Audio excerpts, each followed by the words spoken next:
Bismillahirrahmanirrahim. Assalamualaikum warahmatullahi wabarakatuh. Alhamdulillahilladzi arsala rasulahu bil huda wa dinil haq liyuzhirahu ala dini kulli wa kafa billahi syahida. Asyhadu an la ilaha illallah wahdahu la syarikalah wa asyhadu anna Muhammadan abduhu wa rasuluh la nabiyya ba'dah.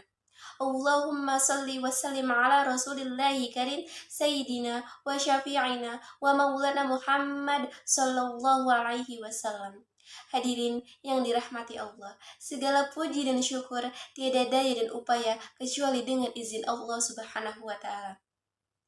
Puji dan syukur hanya kepadanya, sang pemilik alam semesta yang senantiasa menganugerahkan kenikmatannya kepada kita semua. Pada kesempatan kali ini, saya akan menyampaikan kultum sebagai tugas ujian tengah semester yang diampu oleh Pak Ustadz Hilman Fauzi Nugraha, SEI, ME, SY dengan tema tentang kesabaran. Lebih tepatnya adalah sabar dalam menghadapi berbagai jenis ujian. Secara bahasa, sabar berasal dari bahasa Arab yakni sobaro yang berarti menahan diri. Sedangkan secara istilah, sabar berarti menahan diri dari berbagai jenis masalah serta bisa menahan diri untuk tidak melakukan perbuatan tidak terpuji dan dilarang oleh Allah Subhanahu wa taala. Landasan sabar adalah menahan diri untuk melakukan sesuatu dengan menggunakan akal dan syariat. Maka dari itu, sabar bukanlah teori, melainkan suatu ilmu yang didapatkan dari tindakan secara langsung. Oleh karena itu, seseorang yang menerangkan akan pengertian sabar bukan berarti dirinya juga telah memiliki rasa sabar.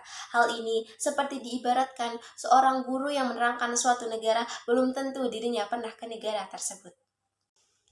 Dalam Islam, sabar terbagi menjadi beberapa bagian. Yang pertama, sabar dalam menjalankan segala ketentuan dan perintah Allah, di mana Allah akan menjanjikan surga bagi yang menjalaninya. Yang kedua, sabar dalam menahan diri tidak melakukan sesuatu yang dilarang oleh Allah Subhanahu wa taala dan menjauhi segala larangannya. Dan yang terakhir, sabar dalam menghadapi segala ketentuan yang telah ditetapkan oleh Allah Subhanahu wa taala. Sabar juga termasuk ke dalam bagian jenis rukun iman yang terakhir. Oleh karena itu, sebagai umat muslim diwajibkan untuk kita bisa bersabar akan segala ketentuan Allah walaupun itu buruk.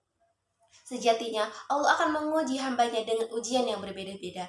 Ada yang diuji dengan harta, benda, ketakutan, atau kelaparan. Sebagaimana yang terdapat dalam Al-Quran Surat Al-Baqarah ayat 155 yang berbunyi Bismillahirrahmanirrahim. وَلَنَّبْلُوَنَّكُمْ بِشَيْءٍ مِنَ الْخَوْفِ وَالْجُوعِ وَالنَّقْصِ مِنَ الْأَمْوَالِ وَالْأَنْفُسِ وَالثَّمَرَاتِ وَبَشِّرِ الصَّابِرِينَ. Yang artinya, dan kami akan menguji kamu dengan sedikit ketakutan, kelaparan, kekurangan harta, jiwa, dan buah-buahan. Dan sampaikanlah kabar kepada orang-orang yang bersabar. Sebagai seorang muslim yang baik dan beriman, tentu kita harus bisa berlaku sabar atas apapun yang telah Allah Subhanahu wa taala tetapkan. Hal ini karena setiap ujian yang datang adalah kiriman darinya, dan Allah Subhanahu wa taala tahu bahwa kita mampu untuk menjalaninya.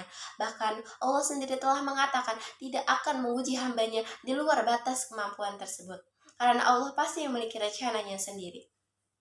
Dalam ayat tersebut mengatakan bahwa Allah Subhanahu wa taala selalu bersama orang-orang yang sabar dan menjadikan sabarnya itu sebagai penolong mereka di akhirat nanti. Tentunya, nikmat yang mana lagi yang bisa didapatkan selain bisa dijaga oleh Allah Subhanahu wa taala. Sebagai manusia yang hidup di dunia ini, Allah adalah tujuan hidup kita.